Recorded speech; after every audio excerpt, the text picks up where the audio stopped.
Hogstye.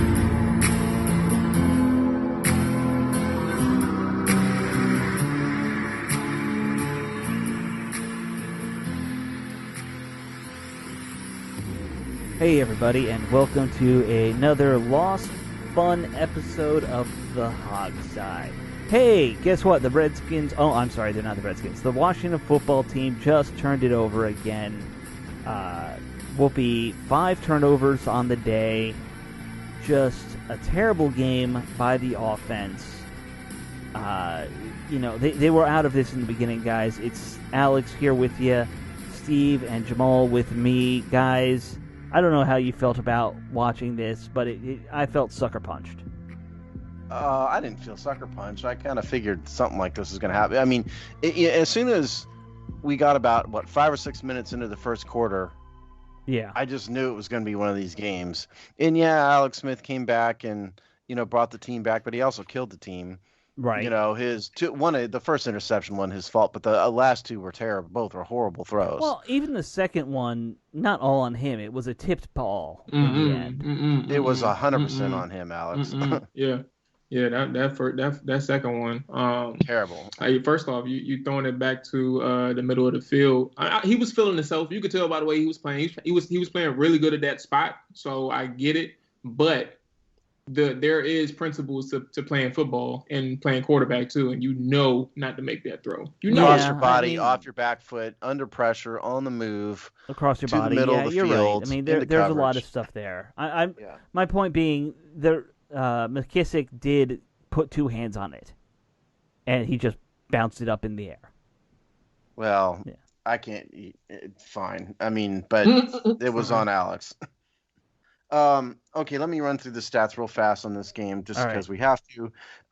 Okay, so Kyle Allen started the game, was 5 for 7, 62 yards, quarterback rating of 98.5. He went out in the second quarter, and then Alex Smith came in, went 24 for 32, 325 yards, 1 touchdown, 3 interceptions. Quarterback rating is 78.2. Together, they were 29 of 39, 365, 1 touchdown, 3 interceptions.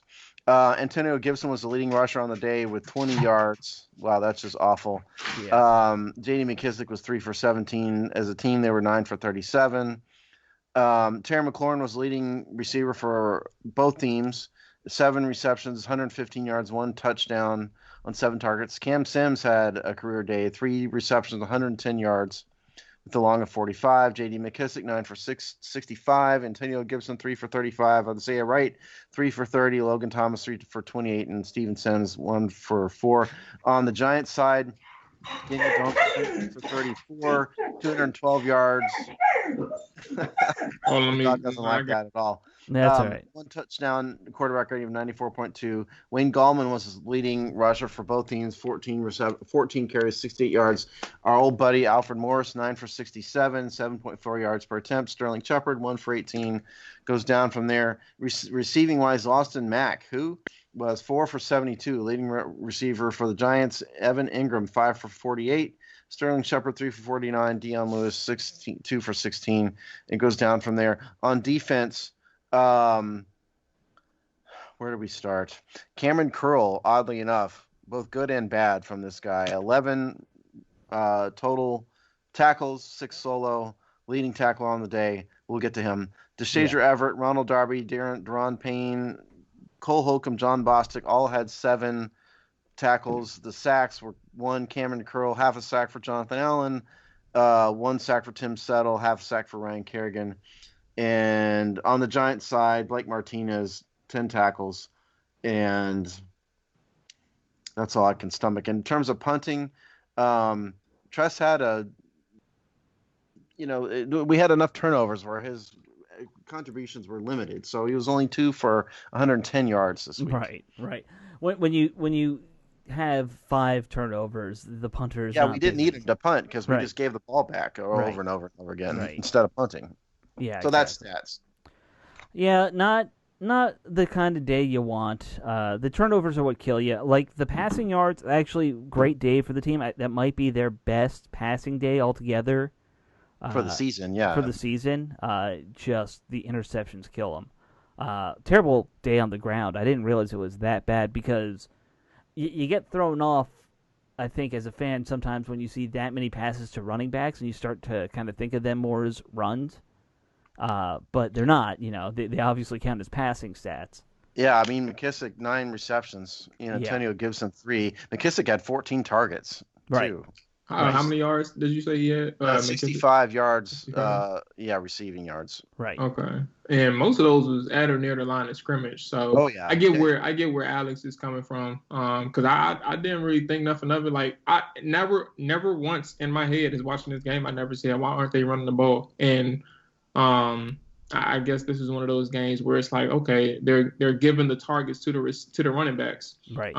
And I guess that's how I viewed it in my head, because it dawned on me that I never complained about why they aren't running the ball in certain spots. Well, I'll give you a second reason. Run. We were down the whole game. Like, you don't want to run the ball when you're down. That is also likely true. We got down to 20-3 at one point, right? I think it was. Well, think about this for a minute here too. I mean, this team is terrible running. Between the tackles. They've been all year. And the Giants feature Leonard Williams, in the interior defensive line.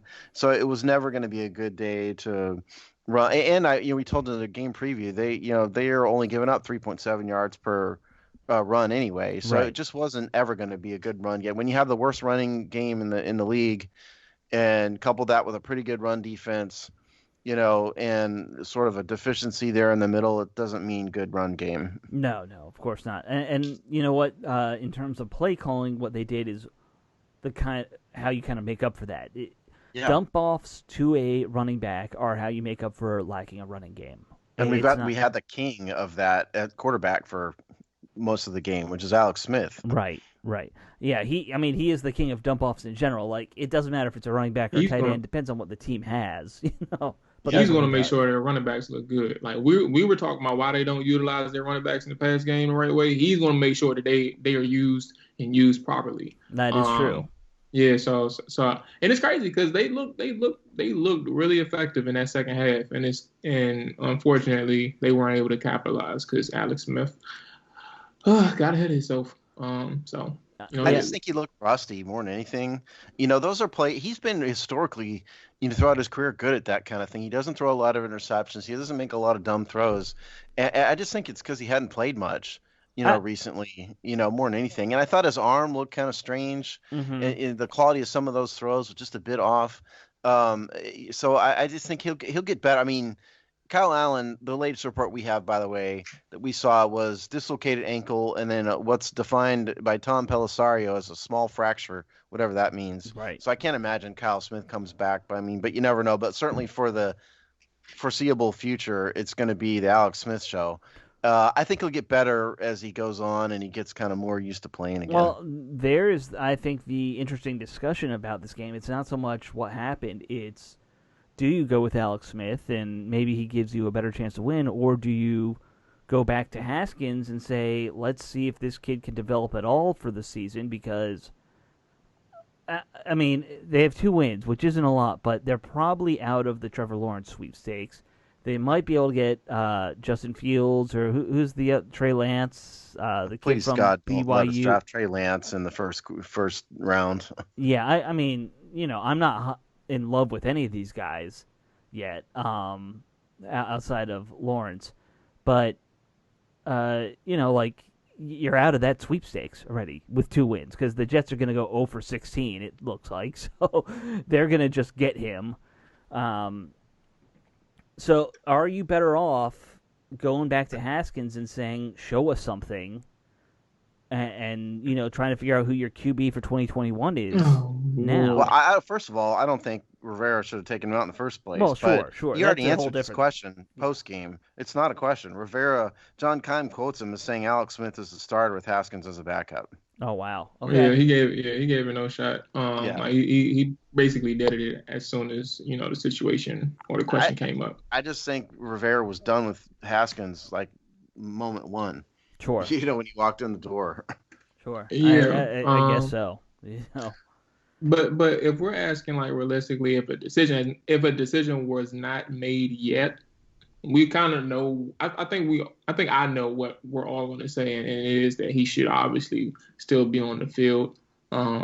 he's in a situation where, and obviously this is a futile exercise because the decision's been made, but at the same time, that Dwayne is in a position where he just had to see everything through. Whether it's like we don't know the ugly, like they knew the ugly, and that's why they put him at third string and basically demoted him, made him inactive. They know the ugly, we know the good and the bad. Mostly bad, but at the same time, you have to let him see through the whole thing, and whether or not it pays off, at least that it's just a situation worth moving on from, and we're not going to be able to know. What's really ironic about this whole situation is that this team is back to where they were in 2018. Yeah, basically. I mean, that's when Alex Smith got hurt. They couldn't cut him, good, bad, or ugly, before next year. They can get away with it next year by doing a post June 1 cut and come out sort of okay on it. But they were never going to cut him before the end of 2020 anyway. And it looks like we're finishing up where we started we've erased the 2019 first round pick out of existence basically.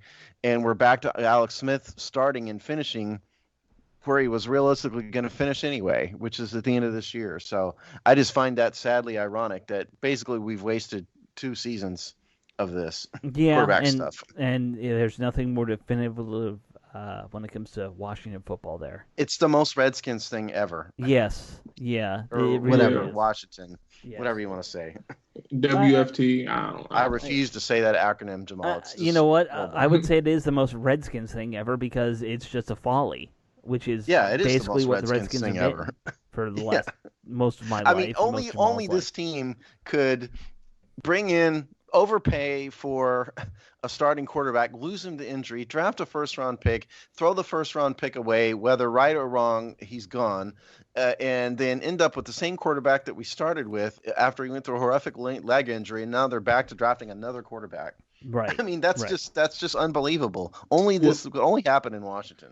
Well, I'll provide because last week or 2 weeks ago, after the Cowboys game, which is fair for us to try and bring people back down to like remind them this still isn't a good team. I will provide some perspective as well. A positive side is you never stop looking for your franchise quarterback. Yes. They're getting rid of a quarterback that they just drafted. They will be. It's like we know it's not gonna happen here. The way things are going. In a few weeks we may change our mind if more information gets presented to us and he gets on the field, we may change our mind. But right now, we know that they're moving on from him. However, point being, you never stop looking for your franchise quarterback. You're in situations throughout the year and over the years where you get to see things as they come along. And when you're in a situation where that somebody's not it, don't ever stop looking until you find that it factor in the quarterback. We were never in a position, 2020? We were never in that position for 15 plus years to draft a quarterback a high-end rookie to try and figure out who can be our future quarterback. Jason Campbell was that one. We whiffed on Aaron Rodgers because we were in position at some point to get him, but we were never in that position to just continuously look for in the early rounds because we always thought we had that one guy. It was always the older veteran. We always thought that. And then RG3 obviously crashed and burned, and so did Kirk Cousins in terms of like their careers here. Like that was all gone, but we were never in a position to do what we can do right now. So I think that you never stop looking, but it may not be as bad as we want to make it seem like. It's just part of the process of finding your franchise quarterback. Jamal, one could argue that Washington started looking for their next franchise quarterback after the 1992 season when Mark Rippon left, and then they haven't stopped looking since then. Other than Soup Campbell, Soup Campbell's the only one, and he wasn't great, but he was at least decent enough to lead the team, he was functional. Other than Jason Campbell and 1 year of Brad Johnson and 1 year of RG3, I would say been we had 3 stable years of Kirk Cousins. Like he wasn't great, but he was about as stable as Campbell. The franchise as a whole was very unstable during that time, but he was okay. But that was not him. Yeah, and you can make that argument, but that's also where I was getting like you never got your own guy. It was more so like you brought in 99 Brad uh Johnson. Brad. Yeah, you brought in Brad Johnson. I don't know how I think Rich Gardner, no, Trent Green is what I'm thinking of. Trent Green was here at one point. I don't know what he did back then. I was a kid. I was a baby. I don't know. But he was here at one point. He barely And then played, Jamal. Yeah, yeah, yeah, he played like Patrick 5 games. Patrick Ramsey was drafted, I believe, and Yep. so was Jason Campbell. But I mean, that's as best as you get prior to the 2012 year. And technically speaking, Kirk Cousins was a 4th-round draft pick. You weren't drafting him to be your starter. No, you Like, lucked you into weren't it. doing it. Yeah, so you lucked into him, and that's why I'm saying like these 1st-round quarterbacks is where you want to try and get your top tier talent and make sure that you get your franchise quarterback. Anything past that, you're basically lucking into it, and Kirk Cousins was that one quote unquote luck. I think it's factor. fair to say that the Cleveland Browns are the worst in the NFL at the quarterback hunt, but Washington and the Jets are right behind them. Yeah, we're probably You know, in second. recent We're- years. we're- I think Washington is even worse than the Jets in some respects because Maybe, the yeah. Jets have hit on guys who at least lasted like 4 or 5 years, and maybe they were average. Chad Pennington, as much as people make fun of him, Mark Sanchez did lead them to like a championship game at one point. You know, And like Pennington's career was Chad- derailed by I was like- injuries. yeah, I was like Chad. Now Chad was a good quarterback. Yeah, I remember, I was old enough to remember watching him play. yeah. He just tore his rotator cuff or something and couldn't throw the ball more than 5 feet. Yes. Yeah. Yes. Hey, and you It's know crazy Dallas because found their quarterback of the future in Ben DiNucci. You know. Oh Yeah. Lord. Yeah. Well, Oh, Dallas has this ability to just get lucky. I mean, 2 quarterbacks in a row now that have franchise That weren't even quality, and they're Dak like, Prescott, day I 3 mean, guys. is a free agent at the end of the year. yeah, that's true. Wouldn't that be something? Anyway, you want to get back to this game? Yeah, let's get back to this stupid game. Yeah, the point was that you never stop looking. You know what I'm saying? Eventually it will hit, but you just got to keep I going. mean, I would You much can't be rather talk afraid about of that it. than this game, but Steve's right. The We should problem get back. is to effectively manage a roster, you have to have a competent owner Right. who hires competent people and runs a professional organization. The reason why the Redskins and now the Washington whatevers can never seem to hit is they have none of that in the front Right. office. Good teams have a solid strategy and solid solid plan that they implement year after year after year. And yeah, there's some down years here and there. I mean, even the Patriots, having one this year, but Washington's had just nothing but chaos and stupidity and poor leadership for years. And now they have a decent coach, I guess, but he's had cancer, and there's it's just never ending chaos. That's why big picture they can't ever get anything right. Well, if you don't build the other, let's say 10 starters, probably you need more than just starters. Obviously, maybe you need 15 guys on offense to be the key focal point. If you don't build that, then it doesn't matter who's the quarterback. I would trade 51 guys if they could find a true franchise quarterback. I don't think you can put a value on a franchise quarterback Okay, in if the it's NFL. if you mean like a Tom Brady, Aaron Rodgers, yes.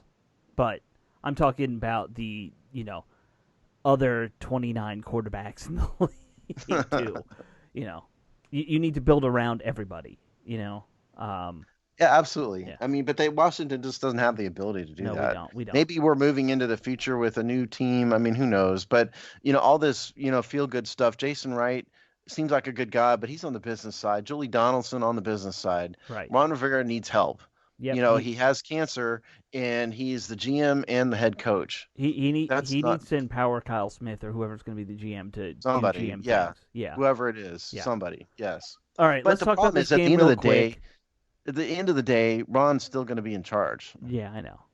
Let's talk about the game real quick. Okay. They had a miserable first half. I don't know what was going on. That first fumble is like one of those all-time blooper reel things you'll see 20 years from now. I think they said the ball was fumbled and it went another 25 yards before the Giants picked it up.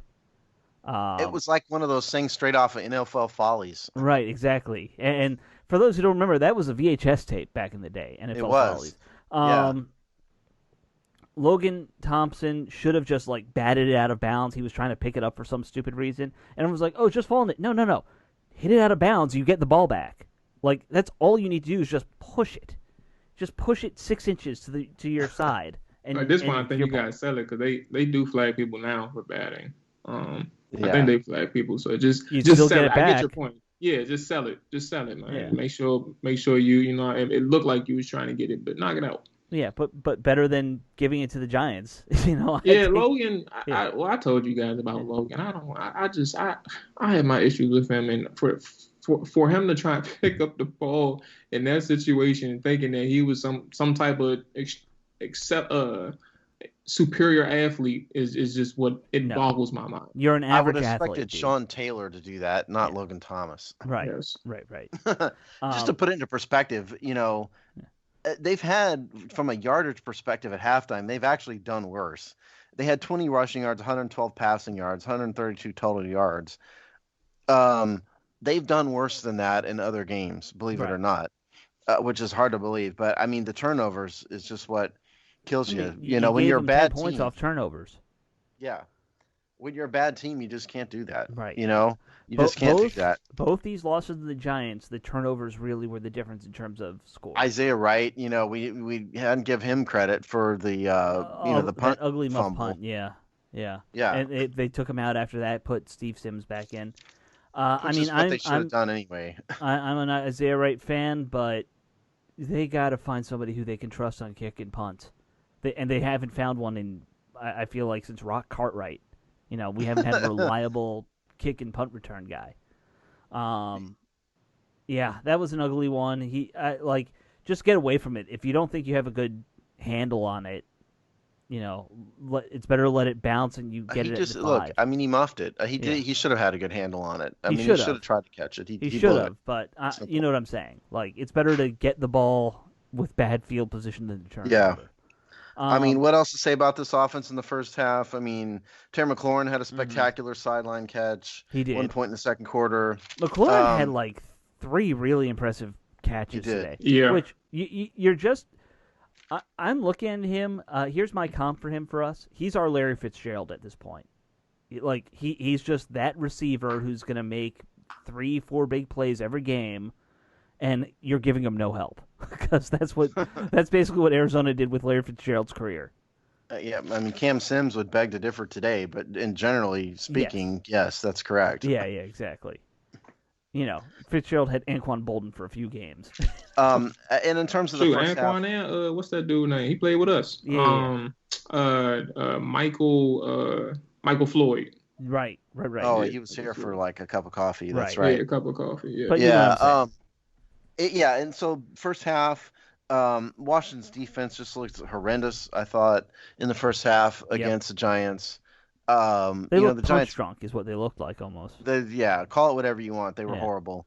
The defensive line was horrible. The secondary was horrible. Cam Curl, I wanted to get back to Cameron Curl. I mean, for all his tackles, he got burnt in coverage a couple times. In zone coverage, did not look good. It certainly wasn't his best game despite all the tackles. I do give him credit for the safety blitz there that got the sack, great. Sure. But you also cost us a couple, at least 1 touchdown and maybe 2. So it wasn't a good game for him. The defensive line got their mojo back a little bit in the second half. Mm-hmm. But at the same time, they got run all over, including Alfred Morris, who's certainly my favorite Washington Redskin player of the past decade. Yeah. But he's old and all that at this point, It's tougher having seen him play with the Cowboys and the Giants now. He's the only guy that I didn't mind doing that. And still finds a way to do us dirty no matter how he plays against other teams. He finds a way to look good against us. It's incredible. Random thought also, I thought that Jabril Peppers hit on Kyle Allen was dirty. He kicked his leg out intentionally. Went kind of past him, kicked his leg out, and that's what caused Allen's ankle to get. Whatever, yeah. And so I thought that was dirty by Peppers. I I'm mad because I forgot. Because I was going, but when you brought that up, I forgot what I was about to bring up Sorry. about the offense. No, it's fine. But I guess I'll just transition. I don't know. Then I can't recall the intent of what he did, but I do know like that's still for me. It's still within the realm of a football play because what are you going to do if you get like if you're making a play on defense and you're getting slung around? What are you going to do and try and stop the quarterback from scrambling? You're going to try and trip him. You'll take the penalty, but you just illegal. didn't see. Yeah, tripping's a penalty. Yeah, you'll take the penalty, but at the same time, you don't expect somebody to get hurt off that. Like you're getting slung around, so obviously that just makes things worse. It'll be different if you had a different type of fall and you're just tripping or something like that, and you just stick a leg out, but you're getting swung, and then you stick your leg out on top of that, and that's where I was like, I get it. It can be dirty, but I don't think the intent was for me. I don't think the intent was there. He was just trying to make a play. And it just happened that he got the ankle broke. I side with Jamal. It's kind of like the Bostic hit 2 weeks ago, where everyone's gonna make a big thing out of it. Oh, it does look dirty, but in the heat of the moment, I don't know how much of that is him consciously doing things versus him just reacting. It's not like somebody walking up to a guy and sucker punching him. It's a little different. Miles Garrett style. Yeah, exactly. Or who's the guy last week who wandered up to the receiver from Chicago? Saints. Yeah. Or Chicago, one of them. Hey, he's lucky he's not charged with criminal assault for that hit. Good Lord. To me, when people want to talk about the dirtiest thing they've seen, that's dirtier. If you walk up to a guy after a play's over and just punch him. I'll tell you, the dirtiest play I've ever seen in any football at any football level ever is Miles Garrett swinging his helmet at Mason Rudolph. It's up there. That was the dirtiest play I've ever seen in football. That's up there. Yeah. Yeah. So, ain't no excuse in that one. I don't know what he was thinking. No. Yeah, that's just whatever you heard or whatever. That's just, you could have killed him. People could also make arguments for when guys were like, who was it? Was it who stomped a guy or... Andre Gerard Hainsworth, his dirty play that he did, Hainsworth was pretty bad. Yeah. Anyway, so this game, I can't hate on Alfred Morris. I love Alfred Morris. Sure. He certainly, at one point in time, he took command of the control of the game for the Giants. And what failed? About one drive, yes. What failed during that one drive? The interior of Washington's defensive line. What was Alfred Morris hitting over and over again? Mm-hmm. The A gap and the B gap. Yep. That's what I just keep telling you guys with this defense is this defensive line is inconsistent. It's underperforming. You've got 4 first-round draft picks out there and 1 on the bench. You guys ought to be manhandling everybody. Right. And they don't. They do in short spurts against certain teams. They cannot, and they have not to date, gotten it together and played the way they should. Well, for all the hype about them, you got to think of it this way. Other than Deron Payne, all these guys are really pass rushers. They're not natural run-stuffing types. Listen, dude, you're a first-round pick. You need to do it. I understand that, but, technically Allen's also playing out of position at this point. I mean, there's a lot of things that really have to start wondering about with how this is built. Look, I just want to remind you, this is the perfect time because I remember what I said now, or what I wanted to say, and this falls. I'm glad we got back to it. This is a reminder that the Washington football team's defense leads the league. I don't know the number. I just remember them initially being up there before the game started. They lead the league in explosive plays allowed. Mm-hmm. There you go. And this game. Coming off a game where so many people thought, you played the Cowboys. Like, you're going to look good after you play the Cowboys. And then to only allow barely over 100 yards, your numbers on defense are going to be extremely inflated. So when you come into a game, but even still, before that, remember, going into that game, they were still just as bad at giving up explosive plays. Yep. So what was going to change from Dallas to New York? Like, it was not going to automatically just disappear. You still had those same problems. You just played Dallas. That's all it was. You just played Dallas. You're so right. I'm so glad you mentioned that. Good defenses don't give up the most big plays in the league or whatever the number is. They don't. No, It's just not a good defense. It's not well put together, and I realize they're transitioning to a 3-4-3. That's probably part of it. But there are guys on this team. I'm looking at you, John Allen, in particular, who just I don't think they're worth the price of admission. I really don't. No, By I the think way, John Allen's a fine guy. good but guy, yeah, a leader, all that. I don't have a problem with his character. I'm right. talking about his play on the But if field. he's expecting to get 15, 20 million or whatever it's going to be when he is up for his big contract, that's not what I'm saying. I see a guy who can make 8 and be a starter. But he's not a big money guy right now. Okay, so here's what Jabril Peppers was asked about the Kyle Allen hit. Here's his quote. "You never want to see a guy go down like that. I apologized to him. I definitely didn't mean for that to happen. I didn't intentionally try to leg whip him. I was just trying to play hard and get him on the ground." So he said the right thing. Fair enough. Whatever. I mean, There like you I go. said, it's not unlike the John Bostic thing we saw 2 weeks ago.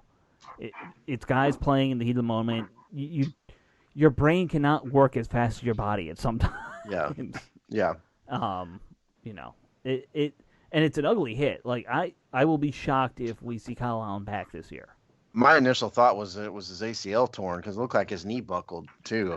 That was my initial and his thought. foot was definitely pointed 90 The wrong degrees in the way. wrong direction. Yeah, I thought it was ACL at first, and Yeah. then they kept showing him as he fell to the ground. I said, "Oh no, that's not a knee. I thought it was a leg." I was like, I "Oh, thought no, it was going to leg." be both the ACL and the ankle at one point. Yeah, it almost looked worse than Alex Smith's in a way, just because of how you saw him land, and it was just everything was sideways. Yeah, it was ugly. Yeah, It was ugly. it definitely was. All right, let's talk a little about the second half. I know we got to wrap up. Smith comes in. What did you think of how he played? I know he had the 3 interceptions, but 300 plus yards, very accurate outside of the 3 interceptions. Like his I thought that completion Smith, percentage is high as heck. Yeah, I thought that he looked a little bit rusty. I don't think Alex Smith, who had been playing consistently, would have made those last 2 passes. Mm-hmm. That's just I'm only sort of give. I mean, it was his fault, and he cost the team a chance to win with those for sure. Sure. But I kind of give him a little bit of a pass just because it was so out of character for him. I mean, give him a pass in terms of blaming him enough to where I'd want to bench him for it. I wouldn't, just because it was so out of character for him. But the one thing I thought about Washington's offense with him at the helm, as soon as he got in and kind of got rolling, the offense looked good, and they were moving the ball consistently, Mm-hmm. and you'd have to think that they would have come away with more than 23 points had the turnovers not happened. Sure. And it's obviously it's part of the game, but my point is, I thought the way he was running the offense against a defense that was better than you might think, I thought he did pretty good. Jamal? Fairly happy with him. I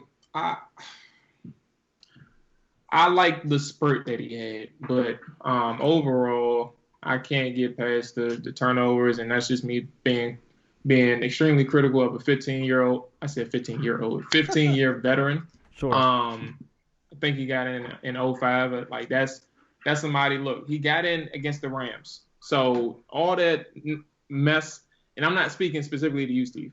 All that mess about like him not being prepared, because you didn't say that. You didn't say he wasn't prepared. You thought he was a little rusty. But all the mess about him being prepared can go out of the window. Nobody can make that excuse. You can't say that he hasn't had no game action because he had some against the Rams. Like, this is better conditions. This is a game where you can presumably expect him to play much better now that he's had some experience. So with him to come in and throw 3 interceptions, the first one I don't blame on him. That's just unfortunate timing. But the other 2, like you're at that point, you're directly impacting the outcome of the game and your team's chance to score points. So me grading on that type of curve after I explained myself, I didn't. It wasn't really a good game.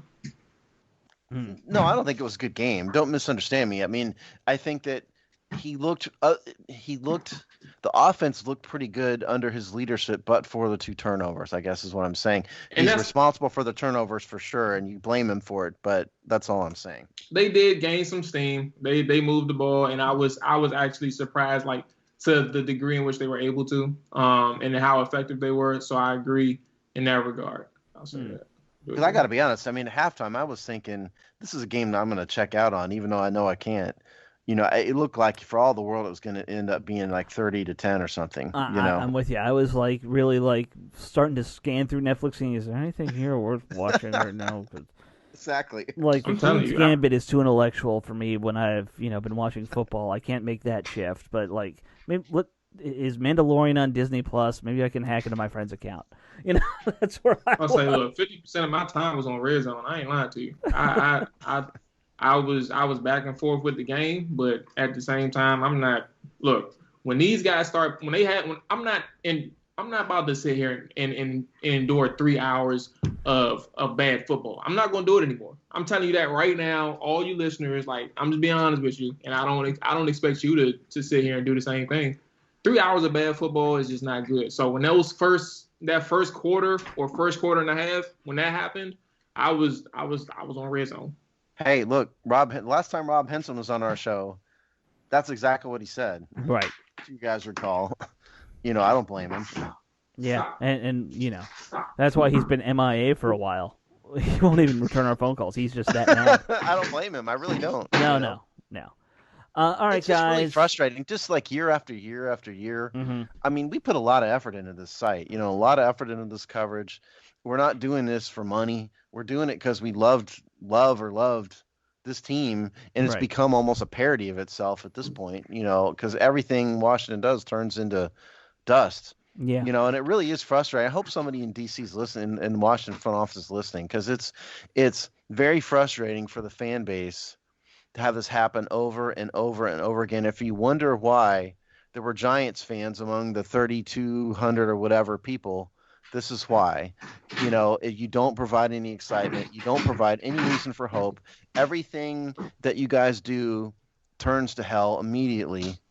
Where we brought this celebrated coach in, what happens? He gets cancer and says weird things, and the team falls apart. Right. It's just very, very frustrating. I got to be honest. I'm really frustrated about this team right now. I am too. I think we all are, and maybe even for a few different reasons. But that's putting aside the name thing. That's a whole nother level of frustration for me. Right. And the way they're handling a lot of their off the field stuff. Steve's now holding up his Redskins shirt that he's still wearing. I will never wear any other gear but Redskins gear. Sure. If you're listening out there and you know me, do not bother to buy it for me, because I will not wear it.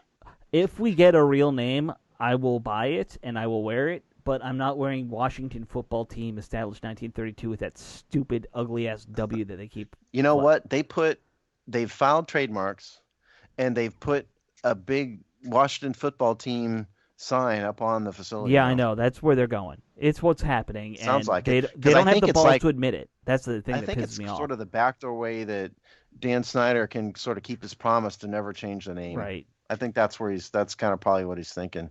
I have something I would call Dan Snyder, but it would not be politically correct in this point. So please don't. Yes, I won't. Because you'd have to censor yourself. Right. I don't have a good censor button either. Like on my editor, you'd have to go back and do it post, and you'd forget, and then we'd get in trouble. I know. That's why I'm not going to do it. and we're not game balls. Do you want to do game balls? All right, let's do game balls. Yeah, it's a tradition. We have to do game balls. I'm going to go first because I just want to get them out of the way. On offense, I guess I'll go with Terry McLaurin. You're the team captain. That 68-yard touchdown was one of the best plays I think we've seen all year. How he bounced off like a guy and then outran everybody. That was a beautiful play. So that's my game ball on offense. Defense, nobody deserves it. I guess I'll go with Deron Payne because he had that one run stuff on fourth down. But you don't deserve it. So I'll go next because mine is gonna be quick. I'm not explaining anything. I'm going Terry McLaurin on offense, and I'm going to go Tim Settle on defense. Tim Settle because he got a sack. So there you go. You're settling? I'm settling for Settle. I'm going to go a little bit different here. I think Cam Sims deserves a game ball. He had a career day. Sure. I've always liked Cam Sims. It's amazing what he can do when somebody actually tries to throw him. Very nice guy. Every time I've talked to him, very nice. Yeah, and remember, we had an interview with him on on the site here that kid did for us. Remember that? Yes. Yeah, I do. And on defense, nobody deserves a damn game ball on defense. I'm really tempted to give the defensive game ball to Alfred Morris. Um, Go for it. but Why not? yeah, hey, look, Almo, you came in, you look like a stud. You made the interior of our defensive line look silly. You get our defensive game ball, and I'm going to go make John Allen walk down to the locker room and present it to you on bended knee. There you go. There you go, guys. That should wrap it up for this show because we have to wrap it up, or else we just spend another hour talking about what to do about the quarterback position going We forward. could do that if you want. Nah, we'll do that. Let's do that during the pregame show. Because who's next? Detroit? Is it Detroit Lions? Yeah. Detroit. COVID Lions or whatever they're called now. You know who's going to come with the Detroit Lions is a certain running back who we cut in favor of Peyton Barber. another ex-Washington running back. He about to go for 100+. Yep. There's no doubt about that. Yeah. He'll get 5 touchdowns or something. So he loves his revenge games. I tell you that. Look up whatever Detroit's record is for touchdowns scored by a single running back, and I'm going to guess he might beat that. They've had Barry Sanders, man. It's probably That's a lot. That's true. Yeah, but I'm sure it's probably like 5 or some number like that. Don't know. Yeah. All right. It will be tested next week. It'll be tested. All right, guys. We'll see you then, and for now, just have a good week. Bye.